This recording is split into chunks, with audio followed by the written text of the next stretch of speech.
राम नाम लिखे पत्थर तैर रहे हैं, चारों तरफ सूचना हो गई राम नाम लिखे पत्थर तैर रहे हैं। सेतु बंधेगा कैसे? तुमने गेंद पानी में फेंकी, पानी में तैर रही है, सेतु बंधेगा क्या? पत्थर तैरता हुआ यहाँ जाएगा, वहां जाएगा, वहां जाएगा, पर आपस में जुड़ेगा कैसे? पानी में पत्थर तैर रहा है, राम नाम लिखा पत्थर तैर रहा है, पर वो पत्थर आपस में जुड़ के पुल कैसे बनाएगा? पत्थर को डाला गया, तैर रहा है, पुल कैसे बनेगा? मजबूती कैसे आए? इस पे चलकर इतनी बड़ी सेना पार उतरना है तो जाएगी कैसे? शंकर भगवान मुस्कुरा रहे थे।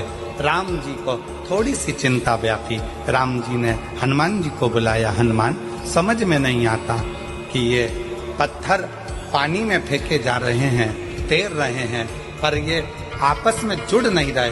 कोई वहां जा रहा, कोई वहां जा रहा, कोई वहां जा रहा, कोई वहां जा रहा, एक जैसे जुड़ नहीं पा रहे हैं। तब हनुमान जी ने राम जी की बात सुनी और हनुमान जी अपना ध्यान लगाकर शिव जी के शिवलिंग की मुद्रा का स्मरण कर कर हनुमान जी कुछ देर के लिए गए।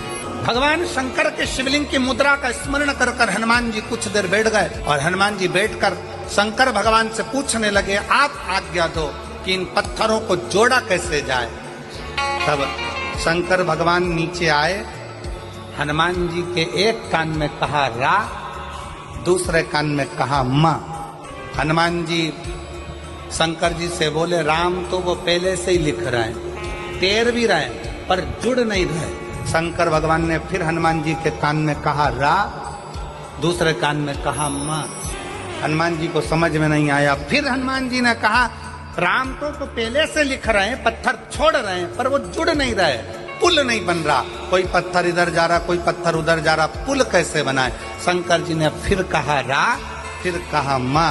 अब हनुमान जी को समझ में आ गया और हनुमान जी पहुंच गए नल नील के पास। जितने भी पत्थर आएंगे सबसे पहले मेरे पास आएंगे, नल नील के बाद में जाएंगे। राम मैं लिखूंगा, पत्थर लाया जाए। पत्थर को लाया गया। हनुमान जी ने एक पत्थर पर लिखा रा, कहा ले जाओ समुद्र में डाल दो। दूसरे पत्थर में लिखा माँ, कहा ले जाओ समुद्र में डाल दो। अब पत्थरों को इधर उधर जा नहीं रहे थे, क्योंकि रा के पास माँ का पत्थर अपने आप चिपकते जा रहा था और पुल बनते चले। अब रा के पास में माँ का पत्थर अपने आप आता चला जा रहा था, पुल बनता चले जा रहा था। और वो रा और माँ ने ऐसा साझा कर लिया कि वो राम नाम बिखर नहीं पाया और पूरी सेना पार उतरती चली गई।